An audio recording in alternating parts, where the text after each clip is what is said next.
चलिए आज बात करते हैं रोशनी की, लाइट की। ये हमारे चारों तरफ है, मतलब इतनी आम है कि हम शायद ही इस पे कभी सोचते हैं। सही बात है।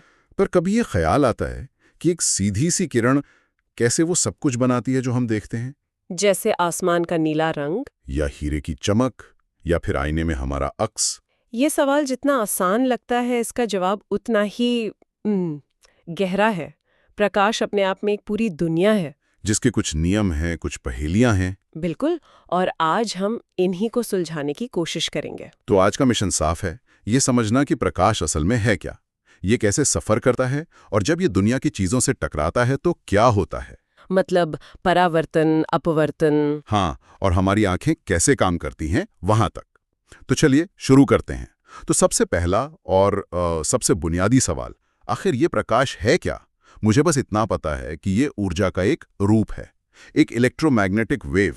हाँ, पर कहानी इससे कहीं ज्यादा पेचीदा है ना। और इसकी सबसे बड़ी पहेली सदियों तक ये रही है कि प्रकाश कण है या तरंग, पार्टिकल है या वेव। अच्छा, ये एक बहस का मुद्दा था। बहुत बड़ी बहस थी।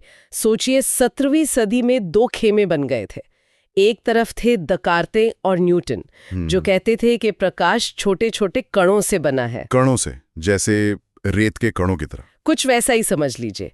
उनका तर्क ये था कि प्रकाश सीधी रेखा में चलता है, जैसे कोई फेंकी हुई गेंद। लॉजिकल लगता है। लेकिन तभी दूसरे खेमे से हाइगेंस आए और उन्होंने कहा, नहीं, प्रकाश तो पानी की लहरों की तरह एक तरंग है। ये तो बिल्कुल दो अलग अलग बातें हो गई। तो फिर सही कौन था? न्यूटन का नाम इतना बड़ा था, मुझे लगता है सबने उनकी ही बात मानी होगी। और काफी समय तक ऐसा ही हुआ भी। लेकिन फिर कुछ ऐसी घटनाएं सामने आई जिन्हें कण वाला सिद्धांत, वो पार्टिकल थियरी, समझा ही नहीं पा रही थी। तो जवाब कब मिला? असली जवाब तो मिला 20वीं सदी में आइंस्टाइन से। 1905 में उन्होंने फोटॉन का सिद्धांत दिया। फोटॉन, ये नाम तो सुना हुआ है।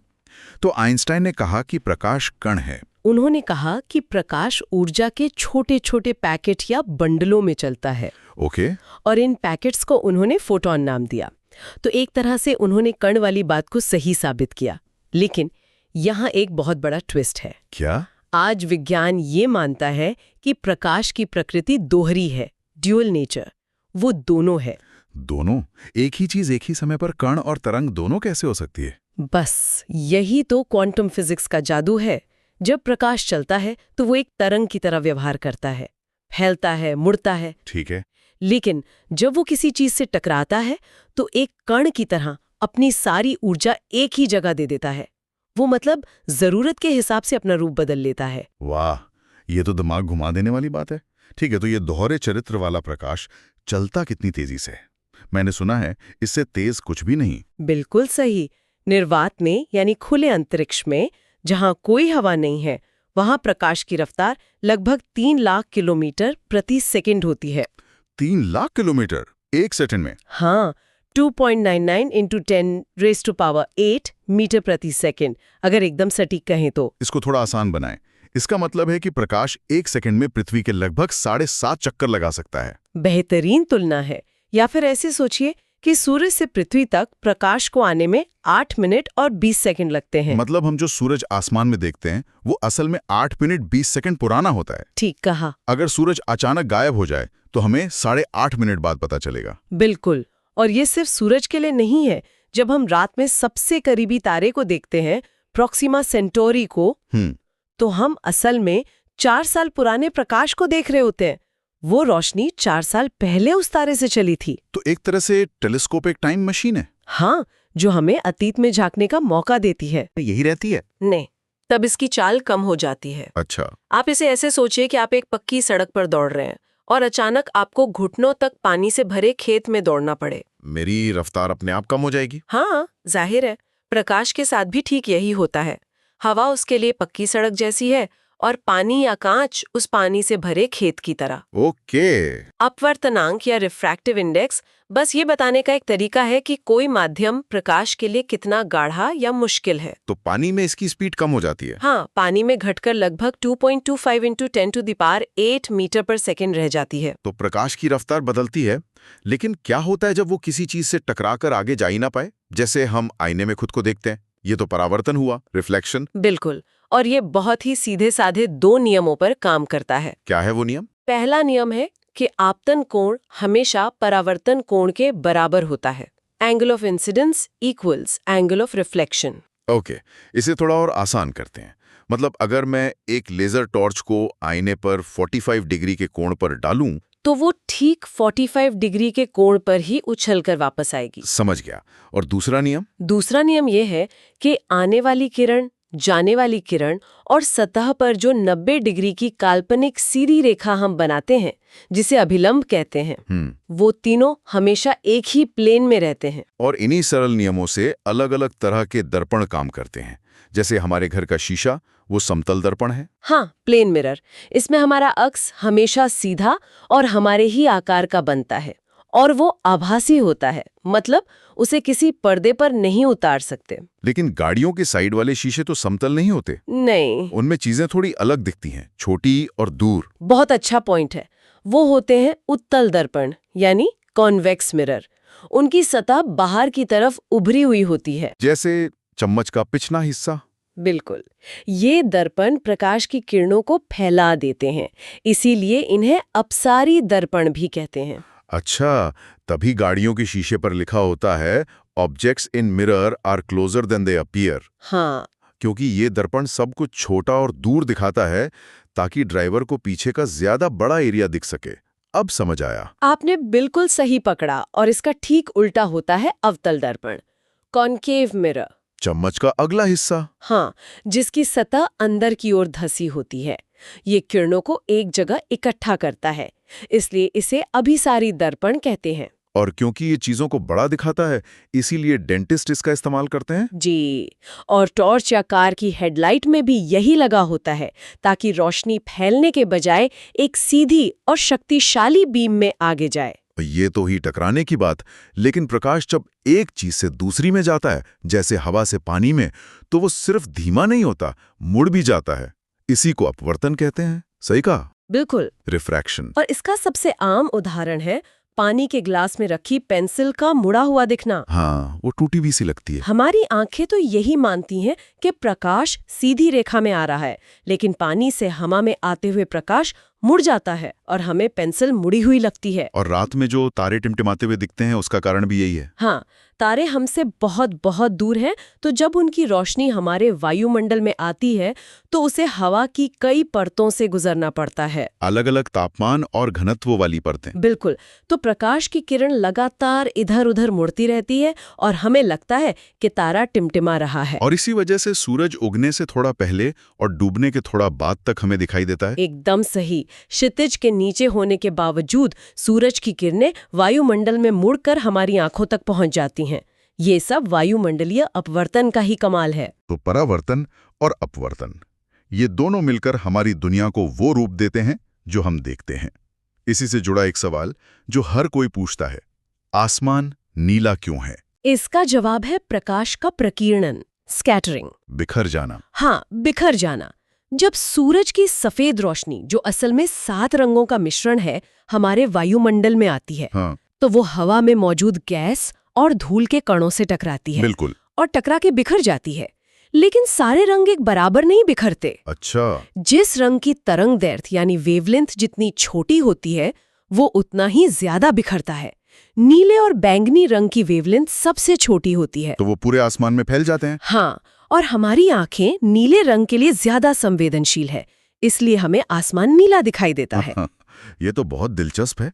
तो फिर सूर्योदय और सूर्यास्त के समय आसमान लाल या नारंगी क्या हो जाता है? अब उसी लॉजिक को आगे बढ़ाइए। सुबह और शाम के समय सूरज क्षितिज पर होता है। हाँ। तो उसकी रोशनी को हम तक पहुंचने के लिए वायुमंडल की एक बहुत मोटी परत से गुजरना पड़ता है। अच्छा, मतलब उसे ज्यादा लंबा रास्ता तय करना पड़ता है। बिल्कुल।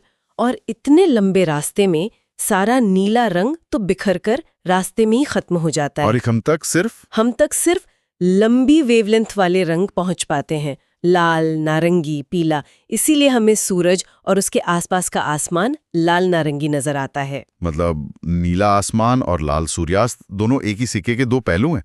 कमाल है। अच्छा, एक और जटिल सा शब्द है पूर्ण आंतरिक परावर्तन, टोटल इंटरनल रिफ्लेक्शन। ये क्या है? इसे सरल शब्दों में समझते हैं। अपवर्तन में हमने देखा कि प्रकाश मुड़ जाता है, लेकिन अगर कुछ शर्तें पूरी हों। क्या शर्तें? पहली, प्रकाश को सघन माध्यम से विरल माध्यम में जाना होगा, जैसे कांच से हवा में। ठीक है। और दूसरी, उसे एक खास कोण से ज्यादा तिरछा टकराना होगा। जब ऐसा होता है तो प्रकाश बाहर निकलने की बजाय अंदर ही फंस जाता है। अंदर ही फंस जाता है। इसका कोई उदाहरण? सबसे चमकीला उदाहरण है हीरा। हीरे की चमक। हाँ, हीरे की चमक का राज यही है। उसे इस तरह से काटा जाता है कि प्रकाश एक बार अंदर चला तो जाता है, लेकिन बाहर नहीं निकल पाता। वो अंदर ही बार बार टकराता रहता है, और जब थोड़ी बहुत किरणें बाहर निकलती हैं तो हीरा जगमगा उठता है। और आज की दुनिया में जो ऑप्टिकल फाइबर केबल हैं, जिनसे हमारा इंटरनेट चलता है, वो भी इसी पर काम करते हैं। बिल्कुल, ऑप्टिकल फाइबर में लेजर लाइट को एक पतले से कांच के तार में भेजा जाता है, और वो टोटल इंटरनल रिफ्लेक्शन की वजह से बिना ऊर्जा खोए हजारों किलोमीटर का सफर तय कर लेती है। वाह! तो अब तक हमने जो भी बात की, वो सब हम महसूस कर पाते हैं एक अद्भुत अंग की वजह से। हमारी आंखें, ये एक तरह का प्राकृतिक कैमरा है ना? कैमरे से भी कई ज्यादा उन्नत। जब प्रकाश हमारी आंख में आता है तो सबसे बाहरी परत कॉर्निया और उसके पीछे का लेंस, ये दोनों मिलकर प्रकाश को मोड़कर आंख के पिछले हिस्से पर फोकस करते हैं। पिछला हिस्सा मतलब रेटिना, ठीक। जो एक पर्दे की तरह काम करता है। सही। रेटिना एक मूवी स्क्रीन की तरह है, जिस पर बाहर की दुनिया का उल्टा और छोटा प्रतिबिंब बनता है। उल्टा? हाँ, उल्टा। लेकिन इससे पहले एक और जरूरी हिस्सा है, आइरिस, हमारी आंख का रंगीन हिस्सा, जो पुतली के आकार को कंट्रोल करता है। बिल्कुल। तेज धूप में पुतली को छोटा कर देता है और अंधेरे में बड़ा, ताकि सही मात्रा में रोशनी अंदर जाए। और जब रेटिना पर इमेज बन जाती है तब क्या होता है, दिमाग उसे कैसे पढ़ता है? यहीं पर असली जादू होता है। रेटिना में करोड़ों प्रकाश संवेदी कोशिकाएं होती हैं, दो तरह के, रॉड्स और कोन्स। रॉड्स और कोन्स? रॉड्स हमें अंधेरे में देखने में मदद करती हैं। वो सिर्फ रोशनी की तीव्रता बताती हैं, काला, सफेद और ग्रे। और कोन्स हमें रंग दिखाते हैं? बिल्कुल। कोन्स तेज रोशनी में काम करते हैं और हमें दुनिया के सारे रंग दिखाते हैं। ये दोनों कोशिकाएं प्रकाश को बिजली के सिग्नलों में बदलती हैं और ऑप्टिक नर्व के जरिए दिमाग को भेज देती हैं, और दिमाग उस उल्टी इमेज को सीधा कर देता है। हाँ, और हमें बताता है कि हम क्या देख रहे हैं। ये सब पलक झपकने से भी कम समय में होता है। ये तो एक अविश्वसनीय सिस्टम है, लेकिन इस सिस्टम में कभी-कभी गड़बड़ी भी हो जाती है। दृष्टि दोष, जैसे निकट दृष्टि दोष, मायोपिया। हाँ, इसमें पास की चीजें तो साफ दिखती हैं पर दूर की नहीं। ऐसा क्यों होता है? ऐसा इसलिए होता है क्योंकि आंख का लेंस प्रकाश को रेटिना पर फोकस करने के बजाय थोड़ा पहले ही फोकस कर देता है। और इसे ठीक करने के लिए अवतल लेंस यानी कॉन्केव लेंस का चश्मा लगता है। हाँ, जो किरणों को थोड़ा फैला देता है ताकि वो सही जगह यानी रेटिना पर जाकर मिले। और इसका उल्टा है दूर दृष्टि दोष या हाइपरमेट्रोपिया, जिसमें दूर का तो साफ दिखता है पर पास की चीजों में, जैसे किताब पढ़ने में दिक्कत होती है। इसमें प्रतिबिंब रेटिना के भी पीछे बनता है। और इसे ठीक करने के लिए उत्तल लेंस, कॉन्वेक्स लेंस का इस्तेमाल होता है। आपने बिल्कुल सही समझा। तो एक साधारण सी किरण से शुरू करके हमने देखा कि कैसे उसके मुड़ने और टकराने के नियम आईने और लेंस बनाते हैं, कैसे उसका बिखरना आसमान को रंग देता है, और कैसे इन सब घटनाओं को समझने के लिए हमारी आंखों ने खुद को विकसित किया है। ये दिखाता है कि कैसे भौतिकी के कुछ बुनियादी सिद्धांत मिलकर उस खूबसूरत और रंगीन दुनिया को बनाते हैं जिसे हम रोज देखते हैं। हर चीज एक दूसरे से कितनी गहराई से जुड़ी हुई है। बिल्कुल। और इस चर्चा को खत्म करते हुए एक सवाल छोड़ जाते हैं। हमने जाना कि अपवर्तन के कारण प्रकाश मुड़ता है और अलग-अलग रंगों के लिए अपवर्तनांक भी अलग-अलग होता है। हाँ, लाल रंग सबसे कम मुड़ता है और बैंगनी सबसे ज्यादा। तो अब बारिश के बाद बनने वाले इंद्रधनुष के बारे में सोचिए, जो पानी की अनगिनत बूंदों के अंदर प्रकाश के अपवर्तन और परावर्तन दोनों से बनता है। तो क्या रंगों के मुड़ने का यही मामूली सा अंतर सूरज की एक सफेद किरण को उसके 7 शानदार रंगों के स्पेक्ट्रम में तोड़ने की असली वजह हो सकता है?